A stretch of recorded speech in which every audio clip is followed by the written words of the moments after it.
안녕하세요. ABN 곽상욱입니다. 오늘 노아의 120년을 다시 한번 좀 생각해 보죠. 창세기 6장에는 하나님이 인간을 향해서 한탄하시면서 120년이라는 시간을 허하셨습니다. 120년 후에 자기 자신이 직접 미쳐버린 자신의 아들과 딸들을 묻어버리겠다고 하신 것이죠. 그 아빠의 절규를 들었던 노아는 의인이요 당대의 완전한 자라 그가 하나님과 동행하였다고 얘기를 하고 있습니다. 마치 에녹이 그러했던 것처럼 노아도 동행을 한 것이죠. 우리는 이 부분에 대해서 아버지의 그 마음과 정서의 교감과 동행이라는 것을 이야기 나눴었습니다. 그리고 그 동행은 바로 아빠가 자식들, 항상 생각이 악할 뿐만 아니라 완전한 악의 존재가 된 그 자식들을 직접 땅에 묻는 그 고통에 참여하면서도 그 가운데서 희망을 가지고 사람 하나하나를 자기의 자리로 불러들이는 그 초청의 희망의 그 몸부림의 동행이라고 이야기를 나눴죠. 근데 이러한 모습이 또 표현되는 곳이 있죠. 그것은 바로 다니엘 계시록입니다. 구약에 나와 있는 다니엘서와 계시록에 기록되어 있는 예수 재림에 대한 예언은 지금 이 노아의 이야기를 함께 생각하는 저희들에게 굉장히 중요한 부분이라고 생각이 듭니다. 바로 시간이 있고 그 시간 뒤에 있는 심판이 있다는 것입니다.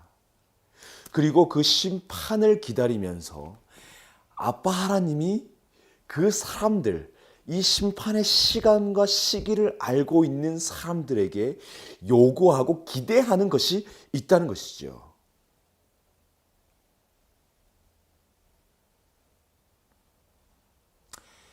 예수님께서는 마태복음 24장을 통해서 제자들에게 가르치셨습니다. 인자가 다시 올 때가 어떠할지에 대해서 가르치신 것이죠.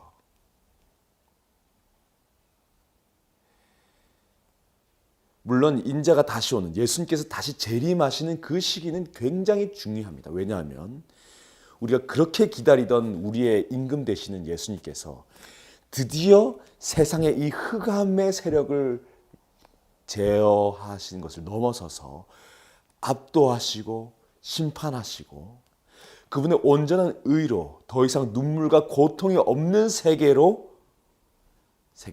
재창조하시기 때문입니다.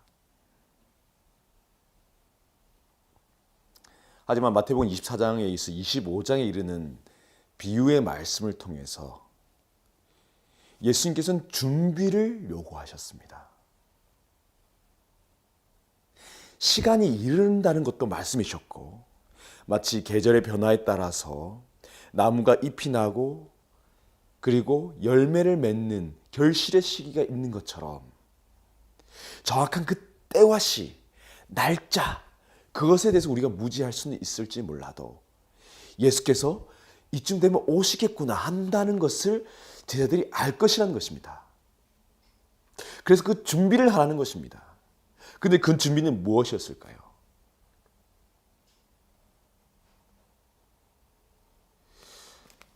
동시에 예수님께서는 달란트 비유를 하셨죠. 한 달란트 준 사람, 또 여러 달란트를 준 사람. 이것은 무엇을 얘기할까요? 사실 노아도 같은 상황에 있었습니다. 그에게는 120년이라는 시간이 주어졌었고 노아에겐 주어진 달란트가 있었습니다. 그것은 바로 자신의 생명이었고 자신의 열정이었고 능력이었습니다. 근데 노아는 그것을 어떻게 썼을까요? 무엇을 위해 썼을까요?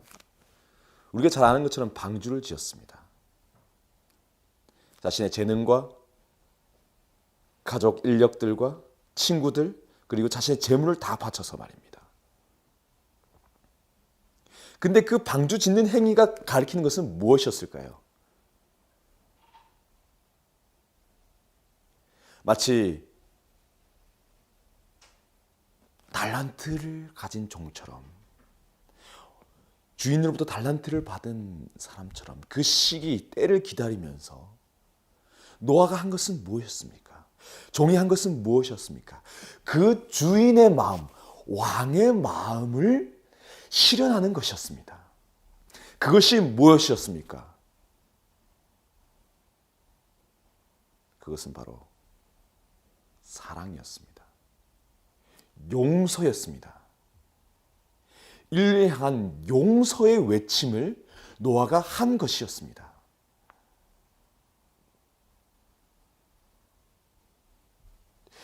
계시록에는 좀 더 구체적으로 나와 있습니다.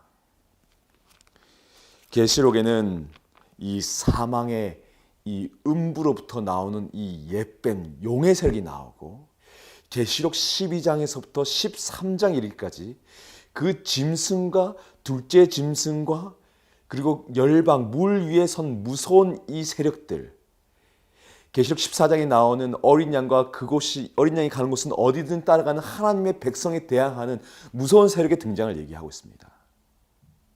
마지막 전투를 위해서 말이죠. 그리고 그 신원을 계시록 17장에 표현하고 있습니다. 음력. 이것을 다니엘 11장 40절부터 마지막 시대의 복방왕이 할 일과 대조, 비교해가면서 표현해주고 있죠. 우리는 그 모습을 보면서 예수께서 다시 오실 때에 대해서 연구를 하고 있습니다. 마치 우리의 노아가 120년이라는 시간을 재면서 준비했던 것처럼 말이죠. 그런데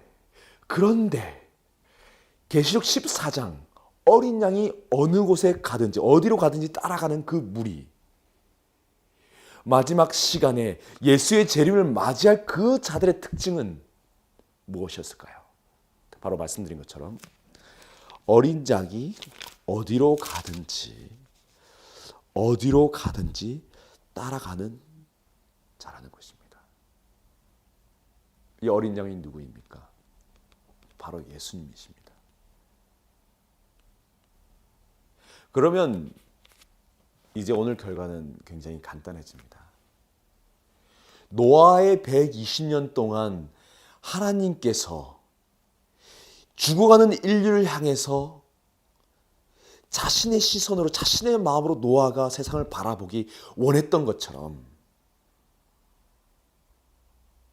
우리에게도 똑같은 요구, 어린 양이 가는 곳은 어디든 따라가는 우리의 삶이 필요한 때라는 것입니다.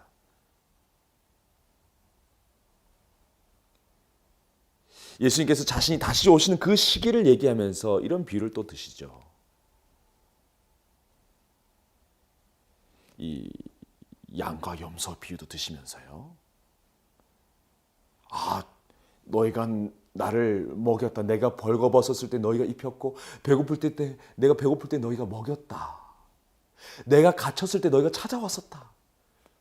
주님 제가 언제 그랬습니까? 그게 또 동시에 말씀하셨습니다. 내가 굶주릴 때 너희가 나를 먹이지 않았고 내가 헐벗었을 때 너희가 나를 모른 채 했다. 내가 갇혔을 때 너희가 모른 채 했다. 주님 제가 언제 그랬습니까?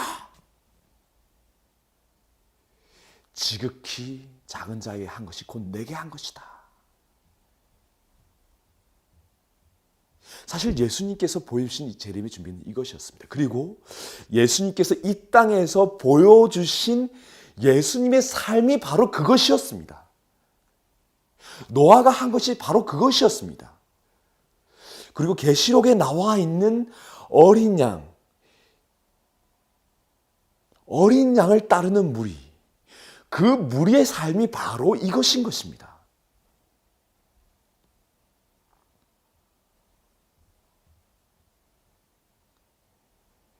어찌 보면 다니엘서 7장과 8장 그리고 12장에 나와 있는 이 모든 때에 대한 예언은 하나님이 인간을 용서하신다는 큰 외침이고, 그 큰 외침에 대해서 이 시간과 때를 아는 백성들이 아빠 하나님의 그 심정으로 이 땅에서 어떻게 살아야 할지를 촉구하는 외침인 것입니다.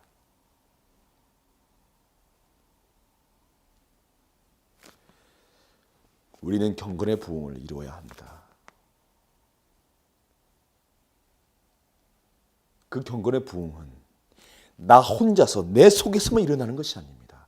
나와 나의 원수가 만날 때에, 그리고 나를 통해서 하나님께서 보이시는 그 용서가 이루어질 때에 완성되는 것입니다. 우리 함께 얘기를 나눴죠. 세상을 향한 정죄는 예수님의 그 십자가의 사랑을 통해서 표현된다고요. 죄인 앞에서 뭉개지는 나의 사랑에 의해서 세상은 정죄받는 것입니다. 이제 그때가 더 가까워지고 있습니다. 지금 우리는 준비가 필요합니다. 그리고 그 준비는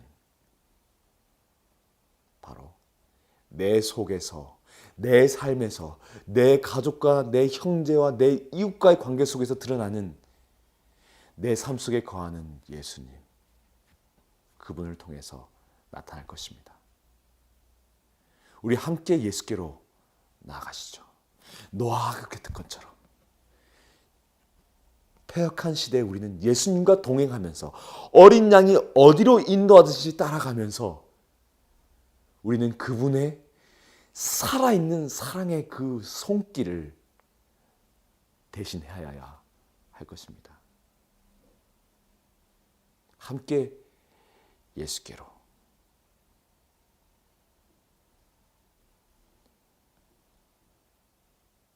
예수의 오심이 심히 임박한 이때에 제가 두려운 것은 제 삶이 예수님과 너무 멀다는 것입니다. 나는 포도나무요 너희는 가지라고 했습니다. 그렇게 예수님께서 선언하셨습니다. 이 시간 그 선언을 의지하여서 아버지의 은혜로우심에 간구하오니 저를 예수님의 그 삶에 접붙여 주셔서 그분의 삶이 내 삶 안으로 들어오고 내 삶이 그분의 삶처럼 변해서 내가 있는 곳에 예수님이 있게 도와주세요.